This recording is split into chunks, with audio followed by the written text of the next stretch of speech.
What's going on, guys? Welcome back to WWE Network and Chill, where I, Graham Jason Matthews, break down all the original content I watch on the WWE Network and on Peacock. And today we're talking WWE's Never Forget special, WWE Returns After 9/11.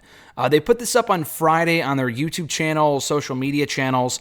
I had a chance to attend the premiere of the documentary well after it was released online on Friday, but WWE did a special premiere of it at Madison Square Garden right before SmackDown. Had a chance to attend that. Really cool event, really cool experience, and a great documentary to boot as well. I did not watch it beforehand, so it wasn't spoiled, but we're going to get into it here today.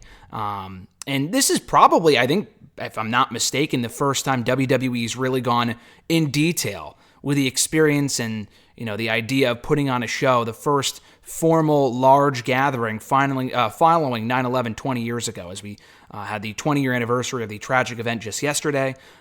Didn't put this up yesterday. I probably should have, just to kind of commemorate the occasion, but that's why my Talking Smack review is going to be delayed until Monday because of this. But it's well worth it because this was a great piece of business and really, I thought, did a very good job of honoring those affected, killed in the tragedy that day, and everything else that kind of went on around 9/11. So really good piece of business here. Let's get right into it. So we started September 10th, 2001. And Raw, because 9/11 happened on a Tuesday in 2001. So Raw was live the night before. I forgot where. I thought it was maybe Long Island. I'm definitely wrong about that. But they had a Raw the night before. They recapped that. We see Stone Cold Steve Austin hitting Taz with a stunner, among other things. A typical night for Raw around the Attitude Era in 2001.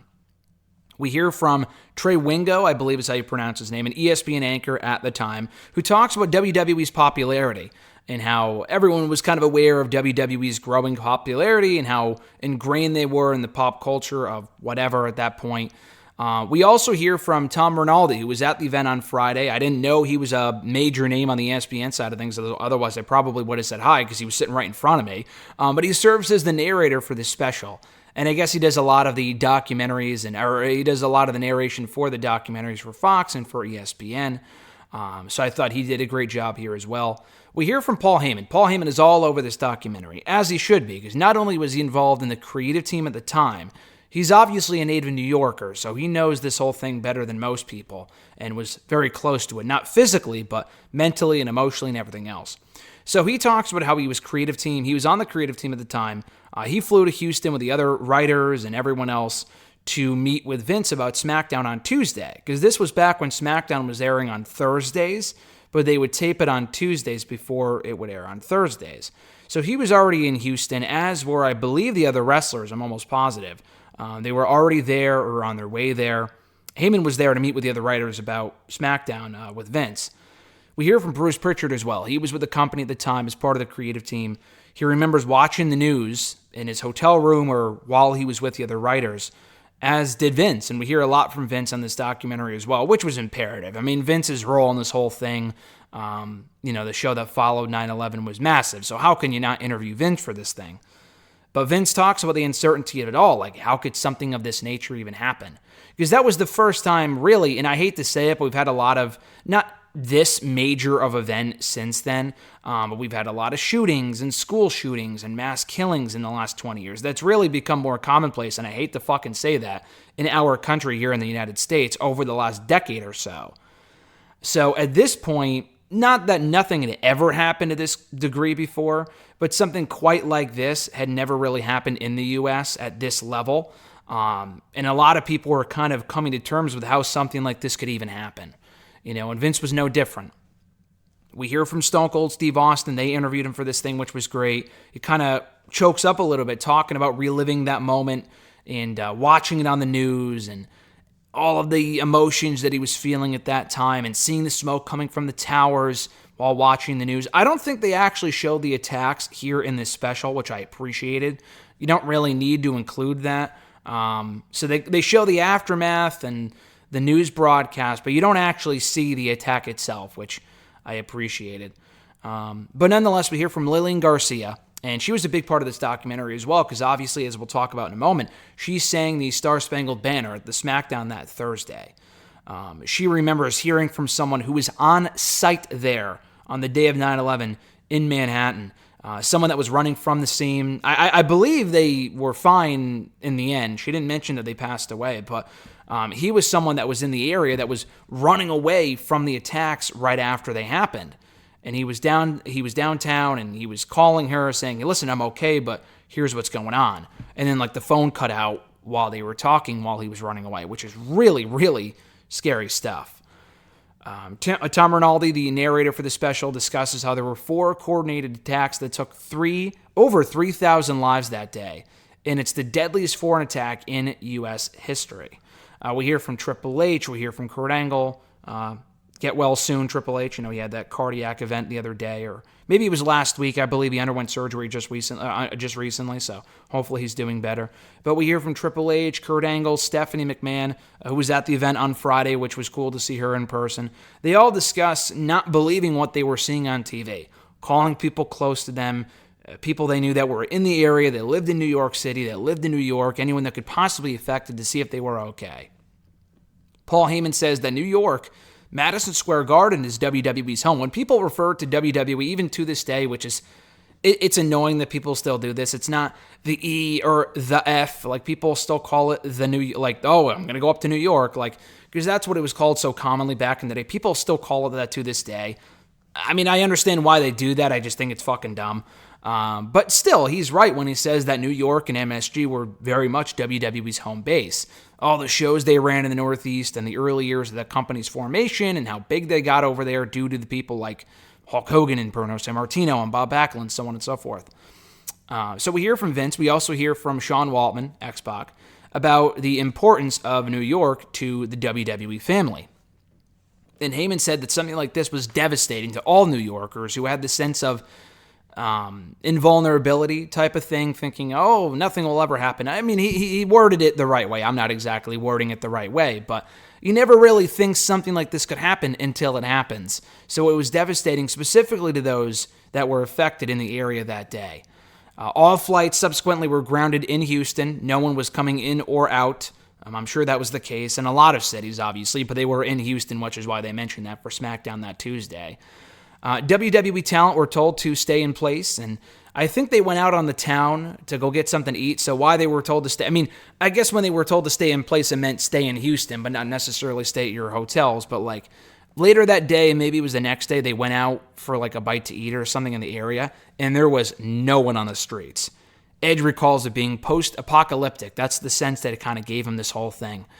Wingo talks about how all the sports games were canceled at that point. It was, I believe, the first time in NFL history that an entire season of an entire week of games, and this was around the time that the season was starting up, because the season is starting up right now, and this was 20 years ago.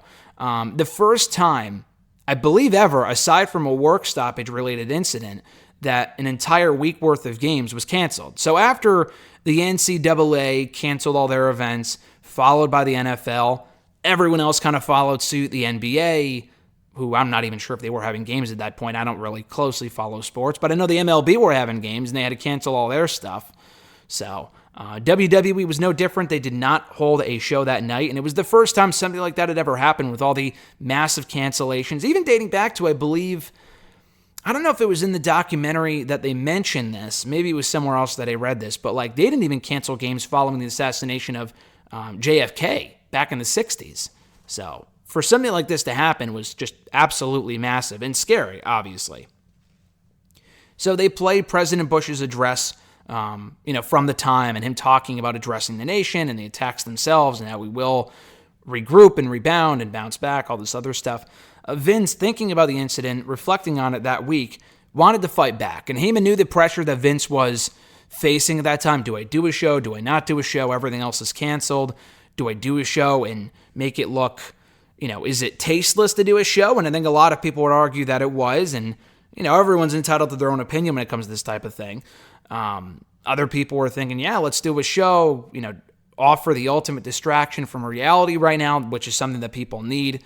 So he was facing a lot of pressure from a lot of different people. Pritchard was of that mindset that he wanted to offer entertainment to the people that could desperately need it in that moment. Vince wanted to do the show for all the right reasons. So they did end up holding the show 2 days later on that Thursday when it was supposed to air anyway. They just did it live in Houston, just 2 days later after the attacks. The building manager was all for it. The TV producers were all for it. There were some people that weren't for it, but it was the majority of people that were, Vince says. Edge, he's like, if I'm going to be perfectly honest, I wanted to be home with my families. I feel like we all should have been home with our families that week. But at the same time, he understood the need to bring a sense of normalcy back into the world. I'm not even sure if they could have been back with their families by that point. They may have just grounded flights for the day. I don't know if it was all week. I don't know. But yeah, so like, I mean, I'm not even sure if that would have been possible, but he was of the initial mindset. I'm glad they included that. Like, listen, I don't think this is a good idea. I really think we should be home. But he also added the note that I understand why we're doing this show. Steve Austin even wondered, did we pause long enough to show respect to those affected by this tragedy? Like, are we doing the right thing by holding the show 2 days later? Is it the right time? Is it the right time type of thing? Vince's whole idea behind doing this show, he said, was to send a message. We hear from Houston businessman, entrepreneur Jim McIngvale, McIngvale. He wanted to help. I guess he's one of the most well-known furniture sellers in the country, or whatever you want to call him. I'm sure there's a word for it. It's escaping me right now. But he'd always had a great relationship with WWE. He was in the area. He had people that could help out with the show. We actually hear from him here, and he's on the older side, but it's cool that he's still around and he was able to contribute to this documentary. I thought that was awesome. So it did become the first public mass gathering since the attacks. And it wasn't like they had 25% of the building in there. I mean, it looked like a pretty full house from what I can understand. So it was a pretty big deal. Undertaker, of course, we hear from him, just one line, but he says that even these attacks could not break that American spirit that was still within them by holding this show. We hear from senior production manager for WWE, Law Bosey, who talks about setting things up that day and how empty it was and how weird of a vibe they had in just doing the show in general. And he didn't know who was going to be there. He didn't know how many people were going to be there. He didn't know who was going to be there specifically. Like, how many people are actually going to want to leave and go to a show like this 2 days after an attack like that? Everyone was very skeptical. We hear from NBA star, I think 7-time champion or whatever. Again, I'm not overly familiar with basketball, so excuse my lack of knowledge. Robert Horry, Horry, and he already had tickets to the show on Tuesday. When they rescheduled it to Thursday, he still decided to go, just because he wanted that sense of normalcy back. He'd always been a WWE fan as well. We hear from Devon, we hear from JBL, who talk about the extra security that was, on hand at the building that night. Like, it wasn't just the case anymore, and it hasn't been since, and it's been 20 years. We'll never go back to the way things were before 9/11, and that's for the better, as far as, like, the security measures go. And, like Devon was saying, like, oh, yeah, we wouldn't even have to show ID. We would just be able to walk into the building because the security guards could recognize our faces. And you do have some semblance of that to this day, but largely it's like you got to go through the proper channels to ensure you're the right person. Everyone knows that you're there for this reason. You have proof and identification and blah, blah, blah. Because it's a very, it's a safety precaution, and it's unfortunate, but these type of things don't happen until something like 9/11 happens, which is absolutely awful, but no one ever really thought that something of that caliber could ever happen. So then it has all these ripple effects, obviously, when it comes to planes and the extra security measures, which are constantly changing, but it all dates back to 9/11, and that's why everything is constantly changing. And if it means that we're safer for it, then I think that's excellent. As far as all the measures they're now taking to keep people safe and whatnot. We hear from Kurt Angle, who was obviously a part of that show, and he thinks that Vince did everything in his power to ensure that everyone, not only the wrestlers and the talent, but the people at the building themselves, like the fans and whatever, and the security, were safe. Heyman says, he kind of recalls an interaction that he had with a stagehand who was crying, and I believe he was a New Yorker as well, and they kind of shared a cry together. And the guy came up to Heyman, and they embraced each other in a hug, and he's like, we're going to get through this. And Heyman jokingly said, are you talking about the show or are you talking about tonight? And no, I believe the roles were reversed. I'm pretty sure Heyman said that. I'm pretty sure Heyman said, we're going to get through this, don't worry. And the guy was like, are you talking about the show or are you talking about tonight? And Heyman said, either one. Let's start with the show and then let's work our way to making the world better, which I thought was really cool. Heyman was the best part, I think, of this entire documentary. He had a lot of great insight here and a lot of great memories and stories to share, which I thought was awesome. So following that, we hear Vince's address to the crowd at the very start of the show. He talks about the freedom of expression and how we will not live our lives in fear, and we kind of hear the whole thing. He calls it the most humbling experience of his entire life, inside and outside of the ring. We see the entire roster, the entire WWE roster lined up on the ramp, watching this in person. We also hear from Lillian, like I said earlier, as she did the national anthem, and she was really honored to do it, but she was obviously very nervous because the pressure was on. Everyone was going to be watching the show, and given the importance of the occasion, it was important that she nailed it, and she fucking killed it. Waltman called it the most memorable part of the entire show. And Lillian said that it was incredible for everyone to come together on that night. Even Heyman said something really emotional and really, really nice on commentary that night on SmackDown as he was doing commentary at that time with Jim Ross. And it would have been cool to hear from Jim Ross on this doc, but he's an AEW, so I understand why they couldn't do it. But Vince actually put over Heyman on commentary saying, listen, guy, you did a great job. Really appreciate it. That was really, really sweet of you to say that, blah, blah, blah. So he had heavy praise for Heyman on commentary, which was great. They recapped the show and everything that went down. We hear from Molly Holly, among other people. JBL got a big pop in Houston. Angle says that, the officers and the paramedics and everyone in the world, but specifically those that were there on site of 9/11, became the real heroes that night. And being the main event for him against, I believe, Stone Cold, if not, I forgot who it was against exactly, maybe Booker T, who we also hear from on the special. He said that being the main event of that show on that evening was one of the proudest moments of his life, being an American Olympian and all this other stuff. We also hear from, Stone Cold talking about the dark match open challenge that he put out that was accepted by none other than The Rock. And The Rock, I believe, was the WCW champion at the time, Stone Cold being the WWE champion, if I'm not mistaken. And they had a banger of a match, Stone Cold said. Robert Horry, the NBA star, said that he wishes he had a cell phone with a camera on it back then because he would have recorded the whole damn thing. And Vince had a sigh of relief kind of afterward, knowing that everyone was out of the building safe and nothing happened. He was really happy about that. They showed the memorial, the 9/11 memorial in the area, which has since been put up. Vince talks about being proud to be an American and how they kind of recap during the credits how they returned MSG that October. And they honored all the officers and the firefighters and the paramedics, which was really cool at that show. I think it was just the house show. I don't think it was a Raw, which I thought was cool. But then we also hear from Stone Cold, who says that he has, and this is what they close with, he still has a hard time to this day seeing New York City without the Twin Towers there. That visual will just never sit right to him.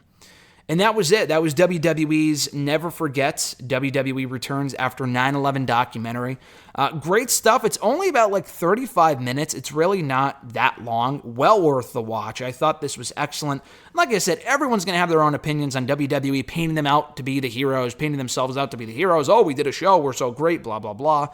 But I thought the timing was perfect on the 20-year anniversary. I don't know if we've ever seen a documentary of this caliber before about this incident specifically. They've obviously talked about it on countdowns and SmackDown DVDs because this was an episode of SmackDown back in 2001. But so I thought the fact that they did this was cool, and you're always going to have people thinking, oh, they made it all about themselves, which, listen, I completely understand. But I thought, given the occasion, how it was produced, the people they interviewed for it, the lines and the stories that we got, some of the honesty from a lot of the people that were involved with it was great, and it was refreshing. I enjoyed it for what it was. So definitely check it out on WWE's YouTube channel right now. It's also on Peacock, the network, wherever you can find it. Like I said, very much worth watching. And again, appreciate WWE for inviting me to the premiere of the documentary on Friday right before SmackDown. SmackDown itself, as I talked about in an audio review here on the channel yesterday, cheap plug, check it out, was an amazing show. It was a very fun night overall. But it all started with the Never Forget premiere on Friday evening at MSG, which was very much a pleasure for me to be able to attend. So I appreciate WWE for inviting me to that.